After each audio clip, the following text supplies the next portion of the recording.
নমস্কার আমার প্রিয় শ্রোতা বন্ধুরা, আশা করি আপনারা সবাই ভালো আছেন।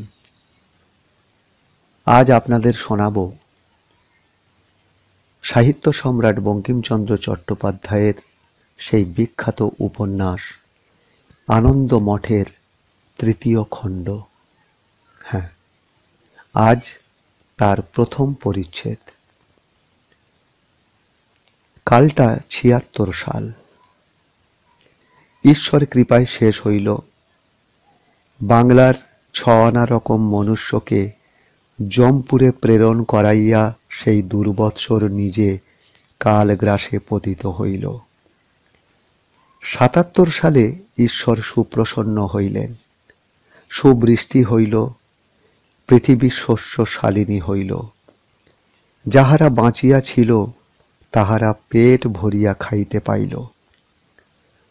অনেকে অনাহারে বা অল্পাহারে রুগ্ন হইয়াছিল। পূর্ণ আহার তাহাদের একেবারে সহ্য হইল না। অতএব অনেকেই তাহাতেই মরিল। পৃথিবী শস্য শালিনী, কিন্তু জনশূন্যা। গ্রামে গ্রামে খালি বাড়ি পড়িয়া পশুগণের বিশ্রামভূমি এবং প্রেত ভয়ের কারণ হইয়া উঠিয়াছিল। গ্রামে গ্রামে শত শত উর্বর ভূমিখণ্ড সকল অকর্ষিত অনুৎপাদক হইয়া পড়িয়া রহিল, অথবা আবার কিছু কিছু জঙ্গলে পুরিয়া গেল। ক্রমে দেশ জঙ্গলে পূর্ণ হইল। যেখানে হাস্যময় শ্যামল শস্যরাশি বিরাজ করিত, আজ সেইখানে অসংখ্য গো মহিষাদি বিচরণ করিত। যে সকল উদ্যান গ্রাম্য যুবক যুবতীর প্রমোদ ভূমি ছিল, সে সবই ক্রমে ক্রমে ঘোরতর জঙ্গল হইতে লাগিল। ১ বৎসর, ২ বৎসর, ৩ বৎসর কাটিয়া গেল, জঙ্গল বাড়িতে লাগিল। যে স্থান মনুষ্যের সুখের স্থান ছিল, সেইখানে নরমাংস লোলুপ ব্যাঘ্র আসিয়া হরিণাদির প্রতি ধাবমান হইতে লাগিল।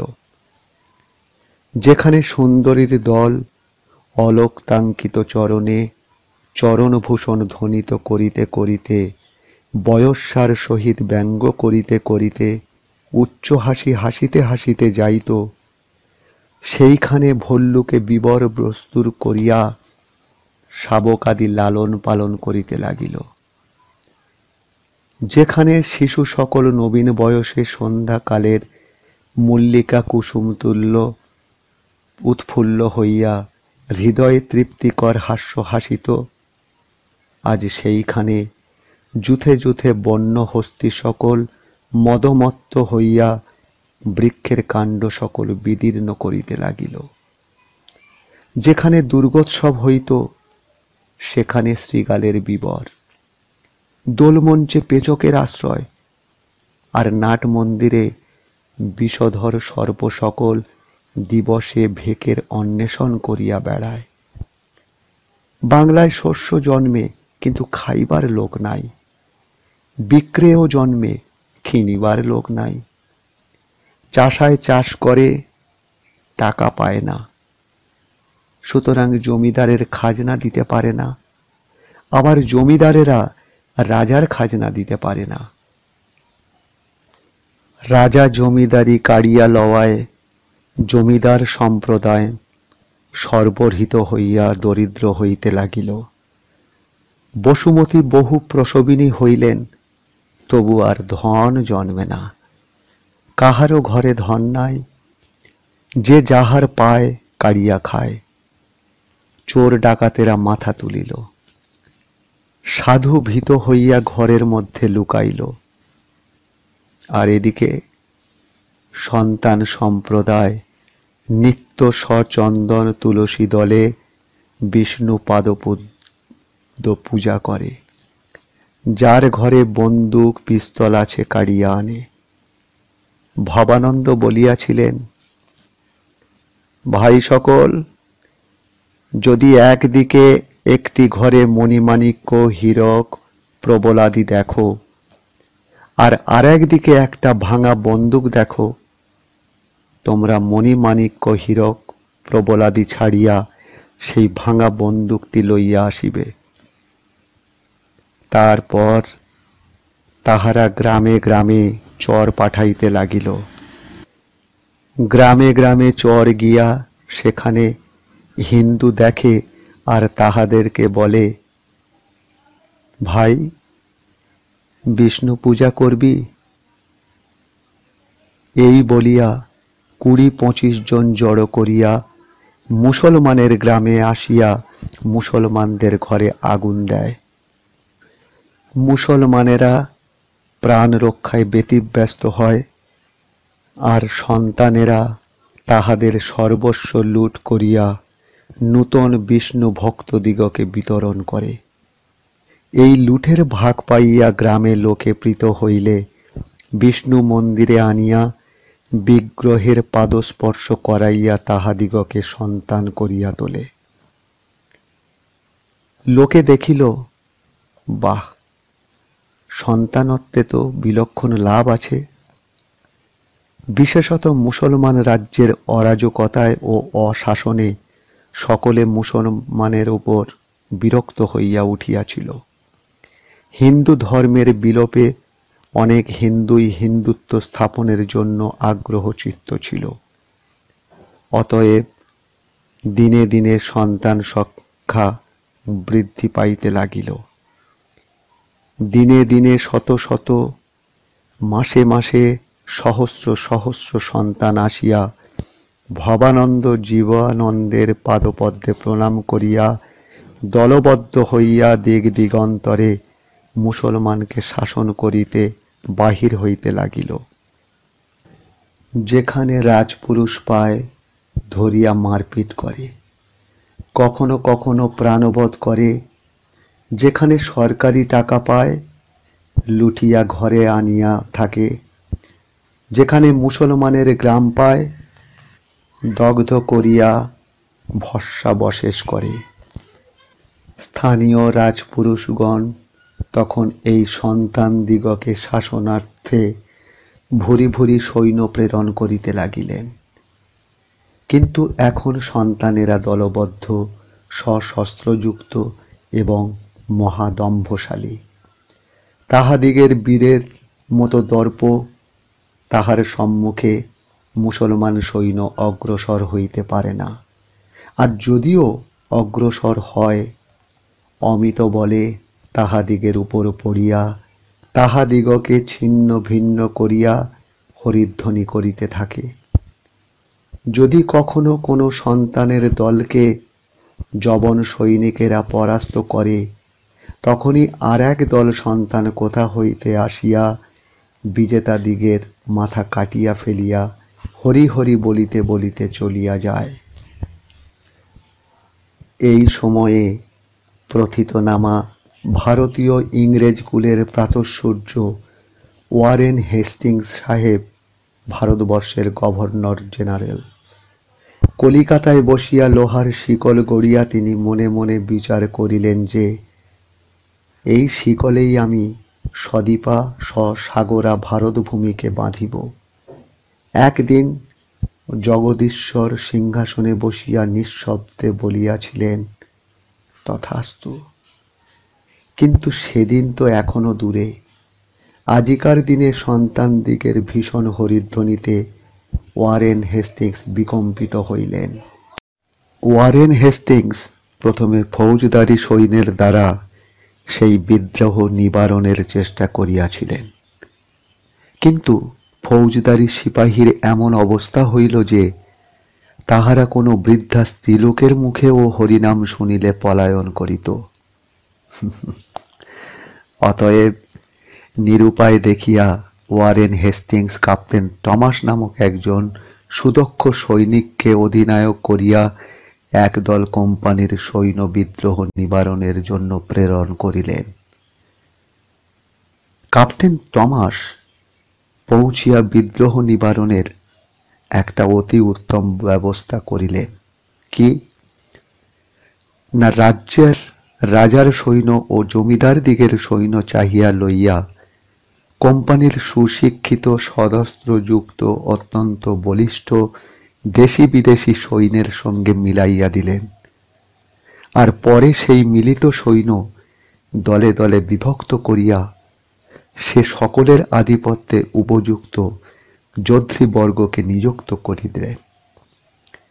পরে সেই সকল যোদ্ধৃবর্গকে দেশ ভাগ করিয়া দিলেন, বলিয়া দিলেন, তুমি অমুক প্রদেশে জেলিয়ার মতো জাল দিয়া ছাঁকিতে ছাঁকিতে যাইবে, যেখানে বিদ্রোহী দেখিবে পিপীলিকার মতো তাহার প্রাণ সংহার করিবে। কিন্তু কোম্পানির সৈনিকেরা কেহ গাঁজা, কেহ রম মারিয়া বন্দুকে সঙ্গীন চড়াইয়া সন্তান বধে ধাবিত হইল। কিন্তু সন্তানেরা তো অসংখ্য অজেয়, তাই ক্যাপ্টেন টমাসের সৈন্যদল চাষার কাস্তের নিকট শস্যের মতো কর্তিত হইতে লাগিল, আর হরি হরি ধ্বনিতে ক্যাপ্টেন টমাসের কর্ণ বধির হইয়া গেল। দ্বিতীয় পরিচ্ছেদ। তখন কোম্পানির অনেক রেশমের কুঠি বিভিন্ন স্থানে ছিল। ঐরূপ একখানি কুঠি শিবগ্রামেও ছিল। সেই কুঠিরের অধ্যক্ষ ছিলেন ডনিওয়ার্থ সাহেব। তখনকার কুঠি সকলের রক্ষার জন্য সুব্যবস্থাও ছিল। ডনিওয়ার্থ সাহেব সেই জন্যেই কোনো প্রকারে প্রাণ রক্ষা করিতে পারিয়াছিলেন। তবে তাহার স্ত্রী কন্যাদিগকে কলিকাতায় পাঠাইয়া দিতে বাধ্য হইয়াছিলেন, কেননা তিনি স্বয়ংও এই সন্তান দিগের দ্বারা উৎপীড়িত হইয়াছিলেন। এই সময়ে ক্যাপ্টেন টমাস সাহেব 2-4 দল ফৌজ লইয়া তশরিফ আনিয়াছিলেন সেই প্রদেশে। এখন কতকগুলো চোয়ার, হাড়ি, ডোম, বাগদি বুনো সন্তানেরা পরদ্রব্য অপহরণে উৎসাহী হইয়াছিল। তাহারা ক্যাপ্টেন টমাসের রসদ আক্রমণ করিল। ক্যাপ্টেন টমাসের সৈন্যের জন্য গাড়ি গাড়ি বোঝাই হওয়া উত্তম ঘি, ময়দা, মুরগি, চাল প্রভৃতি যাইতেছিল।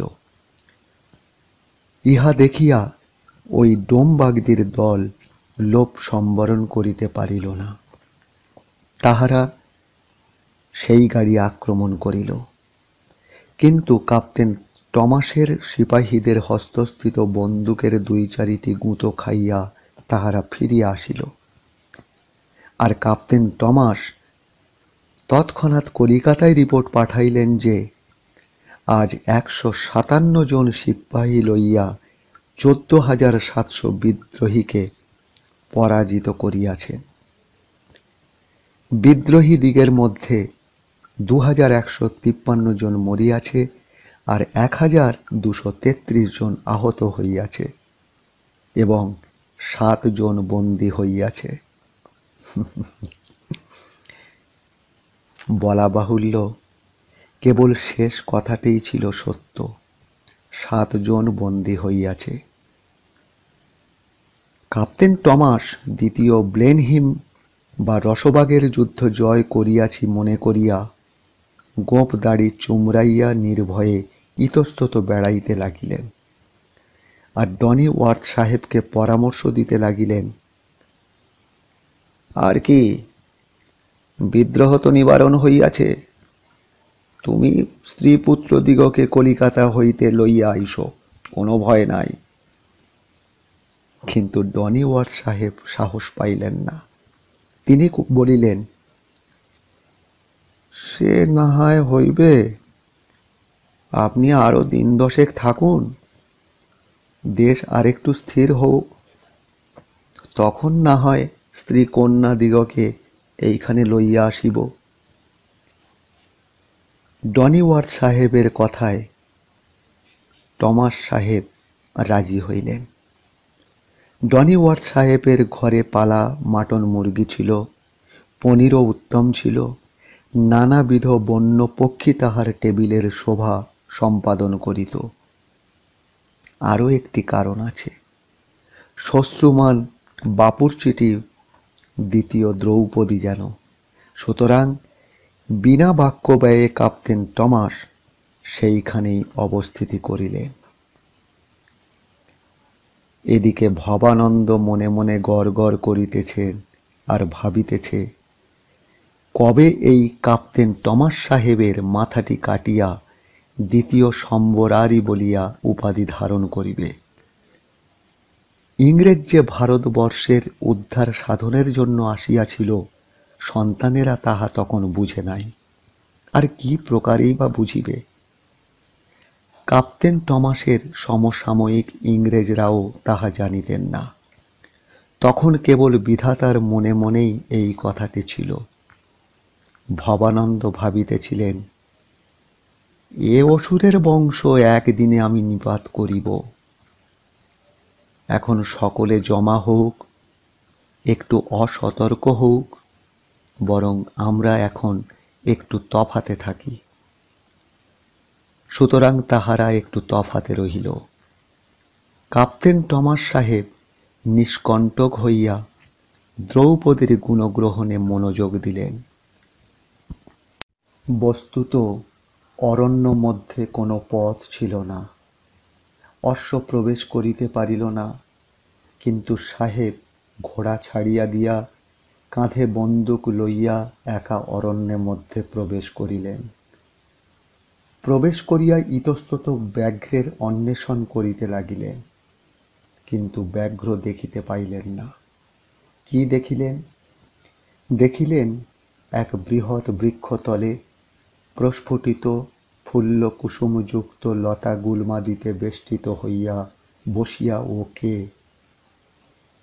এক নবীন সন্ন্যাসী, রূপে যেন বন আলো করিয়া রহিয়াছে। প্রস্ফুটিত ফুল যেন সেই স্বর্গীয় বপুর সংসর্গে অধিকতর সুগন্ধযুক্ত হইয়াছে। কাপ্তেন টমাস সাহেব বিস্মিত হইলেন। বিস্ময়ের পরেই তাহার ক্রোধ উপস্থিত হইল। কাপ্তেন সাহেব দেশি ভাষা বিলক্ষণ জানিতেন, তাই বলিলেন, তুমি কে আছো? আমি সন্ন্যাসী। তুমি রেবেল আছো? সে কি? আমি তোমায় গুলি করিয়া মারিব। বেশ, মারো। কাপ্তেন একটু মনে সন্দেহ করিতেছিলেন যে গুলি মারিবেন কি না। ঠিক এমনই সময়ে বিদ্যুৎ বেগে সেই নবীন সন্ন্যাসী তাহার উপর পড়িয়া তাহার হাত হইতে বন্দুকখানি কাড়িয়া লইল। সন্ন্যাসী নিজ বক্ষাবরণ চর্ম খুলিয়া ফেলিয়া দিল, এক টানে জটা খুলিয়া ফেলিল। কাপ্তেন টমাস সাহেব দেখিলেন এ এক অপূর্ব স্ত্রীমূর্তি। সুন্দরী হাসিতে হাসিতে বলিল, কি গো সাহেব, আমি যে স্ত্রীলোক, আমি কাহাকেও আঘাত করি না। তবে তোমাকে একটা কথা জিজ্ঞাসা করিতেছি।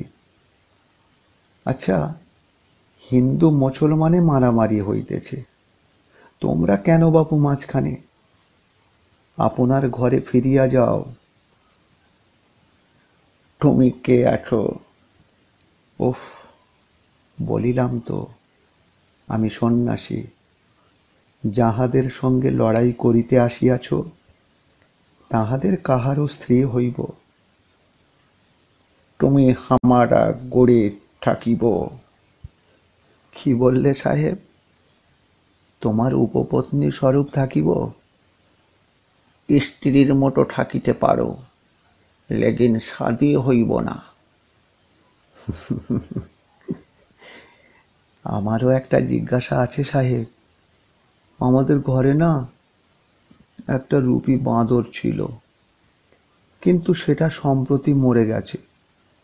তবে কোটরটা খালি পড়ে আছে এখনো। তা তোমার কোমরে শিকল দেব, তুমি সেই কোটরে থাকবে। আর আমাদের বাগানে না বেশ মর্তমান কলা হয় গো, তুমি খেতে পাবে। তুমি বড় স্পিরিটেড উমেন আছো। তোমার কারেজে আমি খুশি আছি। তুমি আমার গড়ে চলো। তোমার স্বামী যুদ্ধে মরিয়া যাইব, তখন তোমার কি হইব? তা সাহেব, তোমার আর আমার একটা কথা থাক। দেখো, যুদ্ধ তো 2-4 দিনেই হইবে, তবে আমি কথা দিতেছি, যদি তুমি যেত তবে আমি তোমার উপপত্নী হইয়া থাকিব। হ্যাঁ, যদি বাঁচিয়া থাকি। আর আমরা যদি জিতি, তবে তুমি আসিয়া আমাদের সেই কোটরে বাঁদর সেজে কলা খাবে তো? কলা কলা খাইতে উত্তম জিনিস আছে। এখন আছে কি? ওই নে, তোর বন্দুক নে। এমন বুনো জেতের সঙ্গে কেউ কথা কয়? যা। এই বলিয়া শান্তি বন্দুকখানি ফেলিয়া দিয়া হাসিতে হাসিতে চলিয়া গেল। 3য় পরিচ্ছেদ। শান্তি সাহেবকে ত্যাগ করিয়া হরিণীর ন্যায় ক্ষিপ্র চরণে বনমধ্যে কোথায় প্রবিষ্ট হইল, সাহেব বুঝিতে পারিলেন না। তবে শুনিতে পাইলেন স্ত্রী কণ্ঠে গীত হইতেছে, এ যৌবন জল তরঙ্গ রোধিবে কে, হরে মুরারে, হরে মুরারে। আবার কোথাও যেন সারেঙ্গের মধুর নিক্কণে বাজিয়া উঠিল, এ যৌবন জল তরঙ্গ রোধিবে কে, হরে মুরারে, হরে মুরারে। আবার পুরুষ কণ্ঠ মিলিত হইল। এই 3 স্বরে এক হইয়া গানে বনের লতা সকল কাঁপাইয়া তুলিল। শান্তি গাহিতে গাহিতে চলিল, এই যৌবন জলতরঙ্গ রোধিবে কে, হরে মুরারে, হরে মুরারে। জোয়ার গাঙে জল ছুটেছে, রাখিবে কে, হরে মুরারে, হরে মুরারে। যেখানে অতি নিবিড় বন, ভিতরে কি আছে বাহির হইতে একেবারে অদৃশ্য, শান্তি ঠিক তাহারই মধ্যে প্রবেশ করিল। সেইখানে সেই শাখা পল্লব রাশির মধ্যে লুক্কায়িত একটি ক্ষুদ্র কুটির। ডালের বাঁধন, পাতার ছাওয়া, কাঠের মেঝে, আবার তাহার উপর মাটি ঢালা। তাহারই ভিতরে লতার দ্বার মোচন করিয়া শান্তি প্রবেশ করিল। দেখিলেন সেইখানে জীবানন্দ বসিয়া সারাঙ্গ বাজাইতেছিলেন। জীবানন্দ শান্তিকে দেখিয়া জিজ্ঞাসা করিলেন, কি গো, এত দিনের পর জোয়ার গাঙে জল ছুটেছে কি? শান্তি হাসিয়া উত্তর করিল, নালা ডোবায় কি জোয়ার গাঙে জল ছুটে? জীবানন্দ বিষণ্ণ হইয়া বলিলেন, দেখো শান্তি, একদিন আমার ব্রত ভঙ্গ হওয়ায় আমার প্রাণ তো উৎসর্গই হইয়াছে। যে পাপ করিয়াছি তাহার প্রায়শ্চিত্ত তো করিতে হইবে। তবে এতদিন আমি প্রায়শ্চিত্ত করিতাম, হ্যাঁ, কেবল তোমারই অনুরোধে করি নাই। তবে একটা ঘোরতর যুদ্ধের তো আর বিলম্ব নাই, বরং সেই যুদ্ধের ক্ষেত্রেই আমার সে প্রায়শ্চিত্ত করিতে হইবে। এ প্রাণ পরিত্যাগ করিতেই হইবে। আমার মরিবার দিন। শান্তি আর বলিতে দিল না। বলিল, দেখো, আমি তোমার ধর্মপত্নী, সহধর্মিনী, ধর্মে সহায়। তুমি তো অতিশয় গুরুতর ধর্ম গ্রহণ করিয়াছ গো। সেই ধর্মের সহায়তার জন্যই আমি তো গৃহত্যাগ করিয়া আসিয়াছি। 2 জন একত্র সেই ধর্মাচরণ করব বলিয়া গৃহত্যাগ করিয়া এই বনে বাস করিতেছি। তোমার ধর্ম বৃদ্ধি করিব, ধর্মপত্নী হইয়া তোমার ধর্মের বিঘ্ন কেন করিব বলো? দেখো, বিবাহ ইহকালের জন্য, আবার বিবাহ পরকালের জন্য। ইহকালের জন্য যে বিবাহ মনে করো না, তাহা আমাদের হয় নাই। আমাদের বিবাহ কেবল পরকালের জন্য। পরকালে দ্বিগুণ ফল ফলিবে। কিন্তু প্রায়শ্চিত্তের কথা কেন বলিতেছ? আচ্ছা, তুমি কি পাপ করিয়াছ? তোমার তো প্রতিজ্ঞা ছিল স্ত্রীলোকের সঙ্গে এক আসনে বসিবে না। কই, কোনো দিন তো এক আসনে বসো নাই। তবে প্রায়শ্চিত্ত কেন? তুমি আমার গুরু, আমি কি তোমায় ধর্ম শিখাইব বলো? তুমি যে বীর, আমি তোমায় বীরব্রত শিখাইব? না না না না। জীবানন্দ আহ্লাদে গদগদ হইয়া বলিলেন, শিখাইলে তো? শান্তি প্রফুল্ল চিত্তে বলিতে লাগিল, দেখো গোসাই, ইহকালেই কি আমাদের বিবাহ নিষ্ফল? তুমি আমায় ভালোবাসো, আমিও তো তোমায় ভালোবাসি। ইহা অপেক্ষা ইহকালে আর কেই বা গুরুতর ফল আছে? তার চেয়ে বলো, বন্দে মাতরম। তখন দুজনে গলা মিলাইয়া বলিল, বন্দে মাতরম। চতুর্থ পরিচ্ছেদ। ভবানন্দ গোস্বামী একদা নগরে গিয়া উপস্থিত হইলেন। প্রশস্ত রাজপথ ত্যাগ করিয়া একটি অন্ধকার গলির ভিতরে প্রবেশ করিলেন। গলির দুই পার্শ্বে উচ্চ অট্টালিকা শ্রেণী। সূর্যদেব মধ্যাহ্নে একবার সেই গলির ভিতর উঁকি মারেন মাত্র। গলির পাশের একটি দোতলা বাড়িতে ভবানন্দ ঠাকুর প্রবেশ করিলেন। তখন নিম্নতলের একটি ঘরে একজন অর্ধবয়স্কা স্ত্রীলোক পাক করিতেছিল। সেইখানে গিয়া ভবানন্দ মহাপ্রভু দর্শন দিলেন। স্ত্রীলোকটি অর্ধবয়স্কা, মোটাসোটা, কালো কোলো, ঠেঁটি পরা আর কপালে উল্কি। সীমান্ত প্রদেশে কেশদাম চূড়াকারে শোভা করিতেছে। ঠন ঠন করিয়া হাঁড়ির কানায় ভাতের কাঠি বাজিতেছে। ফর ফর করিয়া অলোক দামের কেশগুচ্ছ উড়িতেছে, আর গল গল করিয়া মাগি যেন আপনা আপনেই বকিয়া চলিতেছে। তাহার মুখভঙ্গিতে মাথার চূড়ার নানা প্রকার টুলুনি টালুনির বিকাশ হইতেছে। এমন সময় ভবানন্দ মহাপ্রভু সেই গৃহ মধ্যে প্রবেশ করিয়া বলিলেন, ঠাকুরুন দিদি, প্রাতঃ প্রণাম হই গো। ঠাকুরুন দিদি ভবানন্দকে দেখিয়া শশব্যস্তে বস্ত্রাদি সামলাইতে লাগিলেন। তিনি বলিলেন, কে, গোসাই ঠাকুর নাকি? এসো এসো এসো। আমার আবার প্রাতঃ প্রণাম কেন ভাই? কেন, তুমি যে ঠান দিদি? ও, আদর করো বলে বলিয়া তো।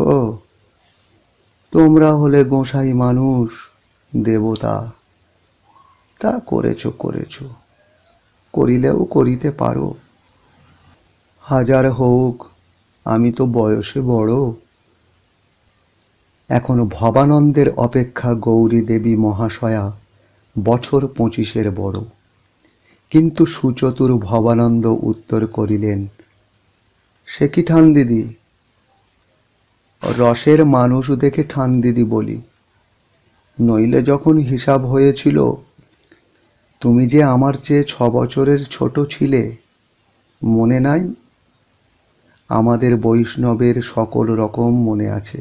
জানো তো, আমার মনে মনে ইচ্ছা মঠধারী ব্রহ্মচারীকে বলিয়া তোমায় সাঙ্গা করে ফেলি। সেই কথাটাই তো বলিতে এসেছি। সে কি কথা গো? ছি, অমন কথা কি বলতে আছে? আমরা হলেম বিধবা। ও, তাই বলিয়া সাঙ্গ হবে না? তা ভাই, যা জানো তা করো। তোমরা হলে পণ্ডিত, আর আমরা মেয়ে মানুষ কিনা, কি বুঝি বলো? তা কবে হবে? ভবানন্দ অতি কষ্টে হাস্য সংবরণ করিয়া বলিলেন, আরে সেই ব্রহ্মচারীটার সঙ্গে একবার দেখা হইলেই হয় ঠান্দিদি। আচ্ছা, সে কেমন আছে গো? গৌরী বিষণ্ণ হইল, মনে মনে সন্দেহ করিল, সাঙ্গার কথাটা তবে বুঝি তামাশা। তাই বলিল, আছে আর কেমন, যেমন থাকে। তুমি গিয়া একবার দেখিয়া আইসো সে কেমন আছে, আর বলিয়া আইসো আমি আসিয়াছি, একটিবার সাক্ষাৎ করিব, কেমন? গৌরীদেবী তখন ভাতের কাঠি ফেলিয়া হাত ধুইয়া সেই বড় বড় ধাপের সিঁড়ি ভাঙিয়া দোতলায় উঠিতে লাগিল। একটি ঘরে ছেঁড়া মাদুরের উপর বসিয়া এক অপূর্ব সুন্দরী, কিন্তু সৌন্দর্যের উপর একটা ঘোরতর ছায়া আছে। মধ্যাহ্নে কুল পরিপ্লাবিনী প্রসন্ন সলিলা বিপুল জলকল্লোলিনী স্রোতস্বিনীর বক্ষের উপর অতি নিবিড় মেঘের ছায়ার ন্যায় যেন কিসের ছায়া আছে। নদীর হৃদয়ে তরঙ্গ বিক্ষিপ্ত হইতেছে, তীরে কুসুমিত তরুকুল বায়ু ভরে হেলিতেছে, ঘন পুষ্প ভরে নামিতেছে, অট্টালিকা শ্রেণীও যেন শোভিতেছে। তরণী শ্রেণী তাড়নে জল আন্দোলিত হইতেছে। এমনই সময়ে সেই গৃহ মধ্যে ভবানন্দ ঠাকুর প্রবেশ করিলেন। এখন যে অডিওটি শুনছেন সেটি ডক্টর পবিত্র নস্করের রেকর্ড করা। এইটা ভবানন্দ জিজ্ঞাসা করিলেন, কেমন কল্যাণী, শারীরিক মঙ্গল তো? আপনি এ প্রশ্ন ত্যাগ করিবেন না। আচ্ছা, আমার শারীরিক মঙ্গলে আপনার কি ইষ্ট, আর আমারই বা কি ইষ্ট? কল্যাণী, যে বৃক্ষ রোপণ করে সে তাহাতে নিত্য জল দেয়, আর গাছ বাড়িলেই তাহার সুখ। তোমার মৃতদেহে আমি যে জীবন রোপণ করিয়াছিলাম কল্যাণী, তাহা বাড়িতেছে কিনা জিজ্ঞাসা করিব না? বিষ বৃক্ষের কি ক্ষয় আছে? কেন, জীবন কি বিষ? না হইলে অমৃত ঢালিয়া আমি তাহা ধ্বংস করিতে চাহিয়াছিলাম কেন? হ্যাঁ, সে কথা অনেক দিন জিজ্ঞাসা করিব মনে ছিল, কিন্তু সাহস করিয়া পারি নাই। আচ্ছা বলো তো, কে তোমার জীবন বিষময় করিয়াছিল? কল্যাণী স্থিরভাবে উত্তর করিলেন,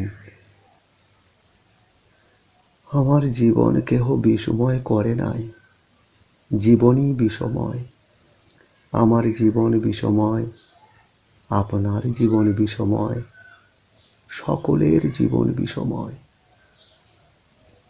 সত্য কল্যাণী, আমার জীবন বিষময়।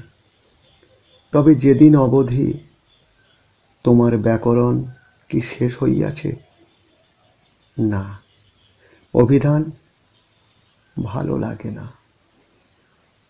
বিদ্যা অর্জনে কিছু আগ্রহ দেখিয়াছিলাম, কিন্তু এখন এত অশ্রদ্ধা কেন? আপনার মতো পণ্ডিত যখন মহাপাপিষ্ঠ, তখন লেখাপড়া করিয়া কাজ নাই। বরং তা না করাই ভালো। আচ্ছা, আমার স্বামীর সংবাদ কি প্রভু? বারবার কেন সে সংবাদ জিজ্ঞাসা করো? তিনি তো তোমার পক্ষে মৃত। না প্রভু, না, আমি তার পক্ষে মৃত, কিন্তু তিনি আমার পক্ষে নন। তিনি তোমার পক্ষে মৃতবৎ হইবেন বলিয়াই তো তুমি মরিলে। বারবার সে কথা কেন বলো? মরিলে কি সম্বন্ধ যায়? তিনি কেমন আছেন? ভালো আছেন। কোথায় আছেন? সেই পদচিহ্নে? হ্যাঁ, সেইখানেই আছেন। সেইখানে তিনি কি করিতেছেন? যাহা করিতেছিলেন, সেই দুর্গ নির্মাণ, অস্ত্র নির্মাণ, তাঁহারই নির্মিত অস্ত্রেই তো আজ সহস্র সহস্র সন্তান সজ্জিত হইয়াছে। তাঁহারই কল্যাণে কামান, বন্দুক, গোলা, গুলি, বারুদের আমার আর অভাব নাই। সন্তান মধ্যে তিনিই শ্রেষ্ঠ।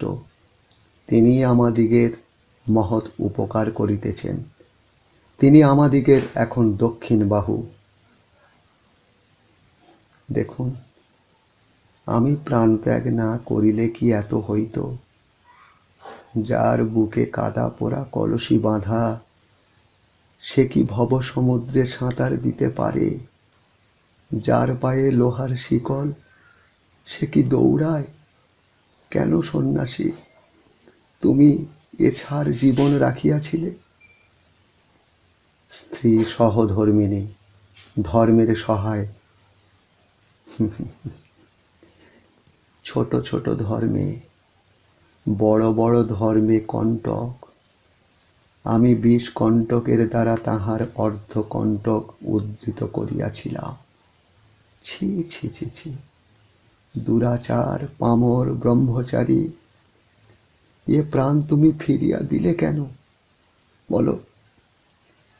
ভালো, যা দিয়াছি তা না হয় আমারই আছে, কি বলো কল্যাণী?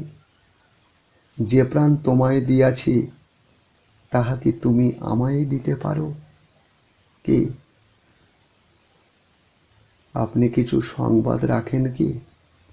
আমার সুকুমারী কেমন আছে? না, অনেক দিন হইল সে সংবাদ পাই নাই। জীবানন্দ অনেক দিন সেই দিকে যান নাই। সে সংবাদ কি আমায় আনাইয়া দিতে পারেন না? দেখুন, স্বামী আমার ত্যায্য, বাঁচিলাম তো কন্যাকে কেন ত্যাগ করিব? এখনো সুকুমারীকে পাইলে এই জীবনে অন্তত কিছু সুখ সম্ভাবিত হইত। কিন্তু আমার জন্যই বা আপনি এত করিবেন কেন? করিব কল্যাণী, করিব। তোমার কন্যাকে আমি আনিয়া দিব, কিন্তু তারপর কি ঠাকুর? স্বামী, ইচ্ছাপূর্বক তো ত্যাগ করিয়াছি। যদি তার ব্রত সম্পূর্ণ হয়, তবে তাঁরই হইব। আমি যে বাঁচিয়া আছি, তিনি কি জানেন? না। আপনার সহিত কি তাহার সাক্ষাৎ হয়? হ্যাঁ, হয়। আমার কথা কিছু বলেন না? না। যে স্ত্রী মরিয়া গিয়াছে, তাহার সঙ্গে স্বামীর আর সম্বন্ধই বা কি? কি বলিতেছেন? হ্যাঁ, তুমি আবার বিবাহ করিতে পারো। তোমার পুনর্জন্ম হইয়াছে। না না না, আমার কন্যাকে আনিয়া দাও। দিব। তুমি আবার বিবাহ করিতে পারো। তোমার সঙ্গে নাকি? কেন কল্যাণী, বিবাহ করিবে? না, তোমার সঙ্গে। ধরিয়া লও, যদি তাহাই হয়। সন্তান ধর্ম কোথায় থাকিবে? অতল জলে। কিন্তু পরকাল? অতল জলে। এই মহাব্রত, এই ভবানন্দ নাম? বলিলাম তো, সবই অতল জলে। কেন, কিসের জন্য এসব অতল জলে ডুবাইবে? তোমার জন্য। দেখো, মনুষ্য হউন, ঋষি হউন, সিদ্ধ হউন আর দেবতা হউন, চিত্ত অবশ। সন্তান ধর্ম আমার প্রাণ, কিন্তু আজ আমি প্রথম বলিতেছি, তুমি আমার প্রাণাধিক প্রাণ। যেদিন তোমায় প্রাণদান করিয়াছিলাম, বিশ্বাস করো, সেই দিন হইতে আমি তোমারই পদমূলে বিকৃত কল্যাণী। হ্যাঁ, বিকৃত। আমি জানিতাম না যে সংসারে এত রূপ রাশি আছে। এমন রূপ রাশি আমি কখনো যে চোখে দেখিব জানিলে কখনো সন্তান ধর্ম গ্রহণ করিতাম না। এ ধর্ম এ আগুনে পুড়িয়া ছাই হইয়া যায়। ধর্ম পুড়িয়া গিয়াছে, প্রাণ আছে। আজি 4 বৎসর প্রাণও পুড়িতেছে, আর সহে না। দাহ কল্যাণী, দাহ, জ্বালা। কিন্তু জ্বলিবে যে ইন্ধন, তাহা আর নাই। প্রাণ যায়। 4 বৎসর সহ্য করিয়াছি, আর পারিলাম না কল্যাণী। বলো না, তুমি আমার হইবে? তোমারই মুখে তো শুনিয়াছি সন্তান ধর্মের এই এক নিয়ম, যে ইন্দ্রিয় পরবশ হয় তাহার প্রায়শ্চিত্ত মৃত্যু। এ কথা কি সত্য প্রভু? হ্যাঁ, এ কথা সত্য।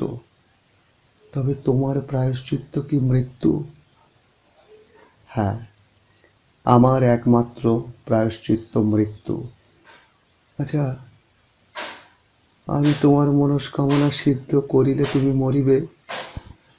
নিশ্চিত মরিব। আর যদি মনস্কামনা সিদ্ধ না করি, তথাপি মৃত্যু আমার প্রায়শ্চিত্ত। কেননা আমার চিত্ত ইন্দ্রিয়ের বশ হইয়াছে কল্যাণী। না না না, আমি তোমার মনস্কামনা সিদ্ধ করিব না। তুমি কবে মরিবে? আগামী যুদ্ধে। তবে তুমি বিদায় হও। আমার কন্যাকে পাঠাইয়া দিবে কি? ভবানন্দ শাস্ত্রলোচনে বলিল, দিব। আমি মরিয়া গেলে আমায় মনে রাখিবে তো? রাখিব, রাখিব, ব্রতচ্যুত অধর্মী বলিয়া মনে রাখিব। ভবানন্দ বিদায় হইল। কল্যাণী আবার পুঁথি পড়িতে বসিল। ৫ম পরিচ্ছেদ। ভবানন্দ ভাবিতে ভাবিতে মঠে চলিলেন। যাইতে যাইতে রাত্রি হইল। পথে একাকী যাইতেছিলেন। বনমধ্যে প্রবেশ করিলেন। দেখিলেন আর এক ব্যক্তি তাহার আগে আগে যাইতেছে। ভবানন্দ জিজ্ঞাসা করিলেন, কে যাও? অগ্রগামী ব্যক্তিটি বলিলেন, আমি পথিক। ভবানন্দ বলিলেন, বন্দে। অগ্রগামী ব্যক্তিটি বলিলেন, মা তারাম। ভবানন্দ বলিলেন, আমি ভবানন্দ গোস্বামী। অগ্রগামী কহিলেন, আমি ধীরানন্দ। ধীরানন্দ? কোথায় গিয়াছিলে? আপনারই সন্ধানে। কেন? একটা কথা বলিতে। কি কথা? নির্জনে বক্তব্য। তা বেশ তো, এইখানেই বলো না। এ তো অতি নির্জন স্থান। ধীরানন্দ কহিলেন, আপনি নগরে গিয়াছিলেন? ও হ্যাঁ, গৌরী দেবীর গৃহে? তুমিও নগরে গিয়াছিলে নাকি? হ্যাঁ, সেখানে একটি পরমা সুন্দরী যুবতী বাস করে না? ভবানন্দ কিছু বিস্মিত, কিছু ভীত হইলেন। এ কি কথা? যাহা জিজ্ঞাসা করিতেছি তাহাই বলো। আপনি তাহার সহিত সাক্ষাৎ করিয়াছিলেন? হ্যাঁ, তারপর? আপনি সেই কামিনীর প্রতি অতিশয় অনুরক্ত? ভবানন্দ কিছু ভাবিয়া বলিলেন, ধীরানন্দ, এত সন্ধান কেন লইলে? তুমি যাহা বলিতেছ তাহা সকলই সত্য। আচ্ছা বলো তো, তুমি ভিন্ন আর কয়জন এ কথা জানে? না, আর কেহ না। তবে তোমাকে বধ করিলেই আমি কলঙ্ক হইতে মুক্ত হইতে পারিব। পারো। ভবানন্দ কহিলেন, আইস, তবে এই বিজন স্থানে দুইজনে যুদ্ধ করি। হয় তোমাকে বধ করিয়া আমি নিষ্কণ্টক হই, আর না হয় তুমি আমাকে বধ করিয়া আমার সকল জ্বালা নির্বাণ করো। অস্ত্র আছে? আছে। শুধু হাতে কার সাধ্য তোমার সঙ্গে এ সকল কথা কয়? যুদ্ধই যদি তোমার মত হয় তবে অবশ্য করিব। কিন্তু জানো তো ভবানন্দ, সন্তানে সন্তানে বিরোধ নিষিদ্ধ। তবে আত্মরক্ষার জন্য কাহারও সঙ্গে বিরোধ নিষিদ্ধ নহে। কিন্তু যাহা বলিবার জন্য আমি তোমাকে খুঁজিতেছিলাম তাহা সবটা শুনিয়া যুদ্ধ করিলে মনে হয় ভালো হয়। তা বেশ তো, ক্ষতি কি বলো? ভবানন্দ তরবারি নিষ্কাশিত করিয়া ধীরানন্দের স্কন্ধে স্থাপিত করিলেন। ধীরানন্দ যাহাতে না পলায়। ধীরানন্দ কহিলেন, আমি এই বলিতেছিলাম, তুমি বরং কল্যাণীকে বিবাহ করো। কল্যাণী? তুমি নামটাও জানো? হ্যাঁ। তবে বিবাহ করো না কেন? কি করিব? তাহার যে স্বামী আছে। দেখো, বৈষ্ণবের সেরূপ বিবাহ হয়, কিন্তু সে তো ন্যাড়া বৈরাগীর, সন্তানের নহে, আর সন্তানের বিবাহই নাই। ধীরানন্দ কহিলেন, সন্তান ধর্ম কি অপরিহার্য? তোমার যে প্রাণ যায়। ছি ছি, আমার কাঁধ যে কাটিয়া গেল। সত্যি ধীরানন্দের স্কন্ধ হইতে রক্ত পড়িতেছিল। ভবানন্দ কহিলেন, তুমি কি অভিপ্রায়ে আমাকে অধর্মে মতি দিতে আসিয়াছ? অবশ্য তোমার কোনো স্বার্থ আছে নিশ্চয়। তাহাও বলিবার ইচ্ছা আছে ভবানন্দ। তরবারি বসাইও না, বলিতেছি শোনো। এই সন্তান ধর্মে আমার হাড় জড় হইয়াছে। আমি ইহা পরিত্যাগ করিয়া স্ত্রী পুত্রের মুখ দেখিয়া দিনপাত করিবার জন্য বড় উতলা হইয়াছি। আমি এ সন্তান ধর্ম পরিত্যাগ করিব, কিন্তু আমার কি বাড়ি গিয়া বসিবার জো আছে বলো? বিদ্রোহী বলিয়া আমাকে অনেকে চেনে। ঘরে গিয়া বসিলেই হয় রাজপুরুষে মাথা কাটিয়া লইয়া যাইবে, আর না হইলে এই সন্তানেরাই বিশ্বাসঘাতী বলিয়া মারিয়া ফেলিয়া চলিয়া যাইবে। এই জন্য তোমাকে আমার পথে লইয়া যাইতে চাহিতেছি। কেন? আমায় কেন? সেইটি তো আসল কথা ভাই। এই সন্তান সেনা তোমার আজ্ঞাধীন। সত্যানন্দ এখন এখানে নাই।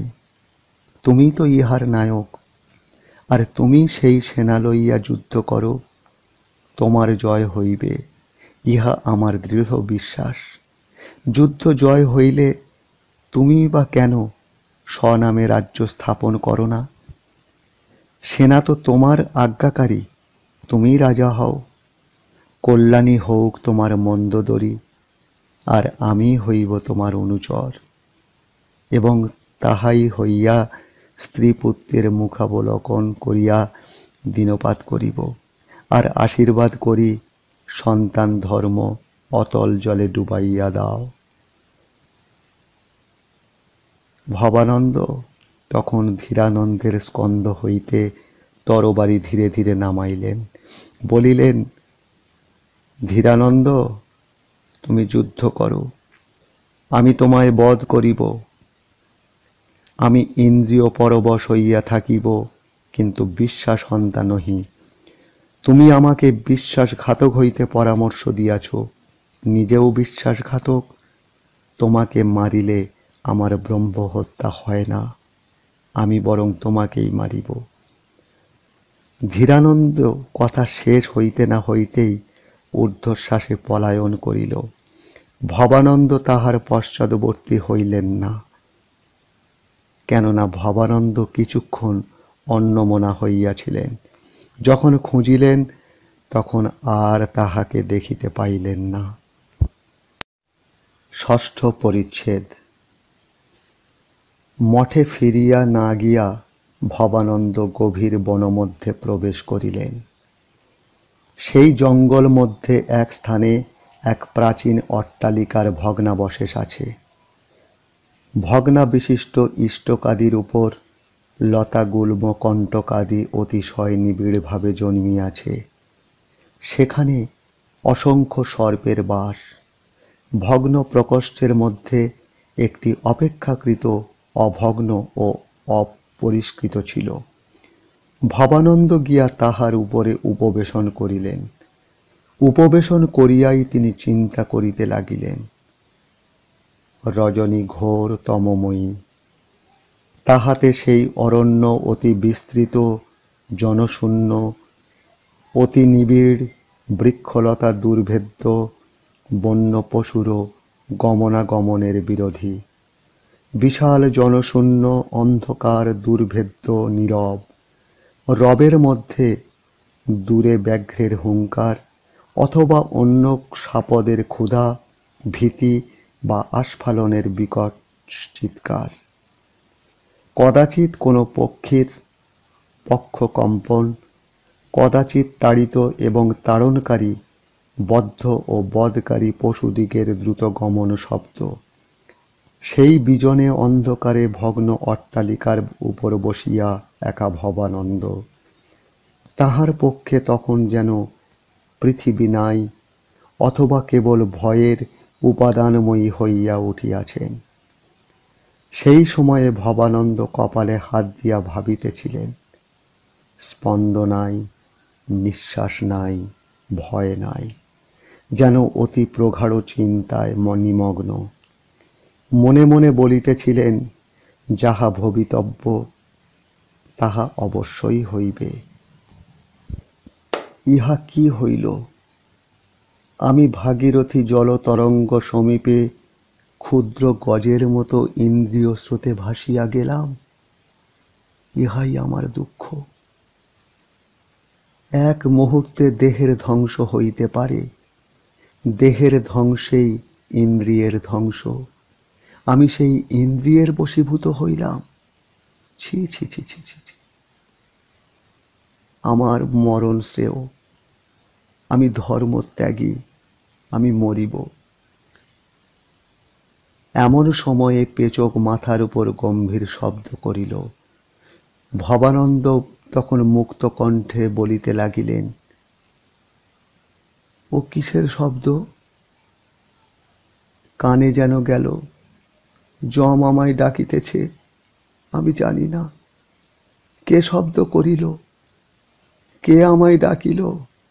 কে আমায় বিধি দিল? কে আমায় মরিতে বলিল?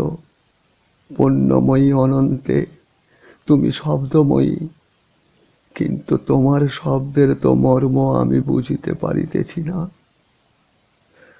আমায় ধর্মে মতি দাও, আমায় পাপ হইতে নিরত করো। হে গুরুদেব, ধর্মে যেন আমার মতি থাকে। তখন সেই ভীষণ কানন মধ্য হইতে অতি মধুর অথচ গম্ভীর মর্মভেদী মনুষ্য কণ্ঠ শ্রুত হইল। কে যেন বলিল, ধর্মে তোমার মতি থাকিবে, আশীর্বাদ করিলাম। ভবানন্দের শরীরে রোমাঞ্চ হইল। এ কি? এ যে গুরুদেবের কণ্ঠ। মহারাজ, আপনি কোথায়? এই সময়ে দাসকে দর্শন দিন। কিন্তু কেহ দর্শন দিল না, কেহ উত্তর করিল না। ভবানন্দ পুনঃ পুনঃ ডাকিলেন, উত্তর পাইলেন না। এদিক ওদিক খুঁজিলেন, কই, কোথাও তো কিছু নাই। যখন রজনী প্রভাতে প্রাতঃসূর্য উদিত হইয়া বৃহৎ অরণ্যের শিরস্থ শ্যামলপত্র রাশিতে প্রতিভাসিত হইতেছিল, তখন ভবানন্দ মঠে আসিয়া উপস্থিত হইলে কর্ণে প্রবেশ করিল, হরে মুরারে, হরে মুরারে। চিনিতে পারিলেন এটি সত্যানন্দের কণ্ঠ। বুঝিলেন প্রভু প্রত্যাগমন করিয়াছেন।